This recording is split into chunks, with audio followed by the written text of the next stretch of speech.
Climax చక్రం తిప్పుతున్న CM Revanth. Congress BRS మధ్య big fight. కీలకంగా minority vote bank. Farm house నుండి కేసీఆర్ సమీక్షలు. ట్రయాంగిల్పై కమలం ఆశలు. జోరుగా బెట్టింగులు. 100 కోట్ల వ్యాపారం. ముందస్తు పంపిణీలు షురు. ప్రచారం ఘట్టం క్లైమాక్స్కు చేరగా తెర వెనుక యంత్రాంగంలో కీలక నేతలంతా నిమగ్నమయ్యారు. జూబ్లీహిల్స్ బైపోల్ను ముఖ్యమంత్రి రేవంత్ రెడ్డి రాష్ట్ర మంత్రులు ప్రతిష్టాత్మకంగా తీసుకోవడంతో రాజకీయం రసవత్తరంగా మారింది. ఓవైపు సిట్టింగు సీటును కాపాడుకునేందుకు బీఆర్ఎస్ హైదరాబాదులో పట్టు తిరిగి సాధించడంతో పాటు బీఆర్ఎస్ రాత మారలేదని చెప్పేందుకు కాంగ్రెస్ ఈ బైపోల్ను అస్త్రంగా చేసుకుంటుంది. ఫలితంగా ఓరాఓరి పోరు సాగుతుంది. జూబ్లీహిల్స్లో గెలుపు మనదే. జోరుగా బెట్టింగులు. ఇక ఇప్పుడు బీఆర్ఎస్ గెలుస్తుందా, కాంగ్రెస్ గెలుస్తుందా, లేకపోతే బీజేపీ గెలుస్తుందా? ఎవరు గెలుస్తారు?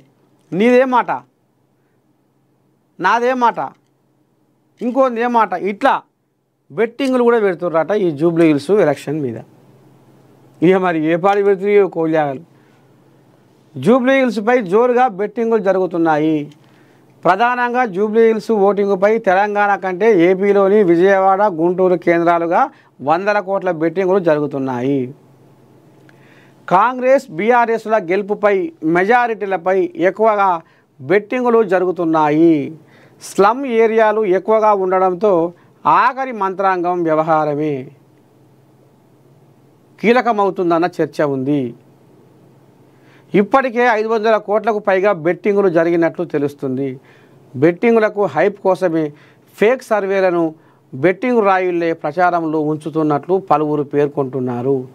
గ్రౌండ్కు విరుద్ధంగా ఓ పార్టీ గెలుస్తుందని హైప్ క్రియేట్ చేసి డబ్బు పెట్టించి మరో పార్టీ గెలిస్తే డబ్బు కొట్టేయడమే లక్ష్యంగా కొత్త రకం బిజినెస్ జరుగుతున్నట్లు ప్రచారం జరుగుతుంది. చూస్తుర్రా? ఇగో ఇటువంటి తీట వ్యవహారాలు కూడా చేస్తుర్రు బెట్టింగులతోటి. అది గెలుస్తుంది అదే గెలుస్తుంది. అయిపోయి కథం. దానికి మొత్తం మొగ్గు మొత్తం అటే ఉంది. ఇక్కడ ఇటు మలుతుంది గాలి. ఇప్పుడు ఇగో ఇటు నిన్నటి సంది గాలి ఇటు మళ్ళింది. ఇప్పుడు జనాలు ఇటు ఒరిగిర్రు. ఇగో ఇట్లా చేసి ఇగో బెట్టింగ్ల దందా ఈ రకంగా జూబ్లీహిల్స్లో మోతమవుతుంది అటనులా. ఎన్ని కథలోనే చూడు లోకం దగ్గర. నేటి కేబినెట్ సమావేశం వాయిదా.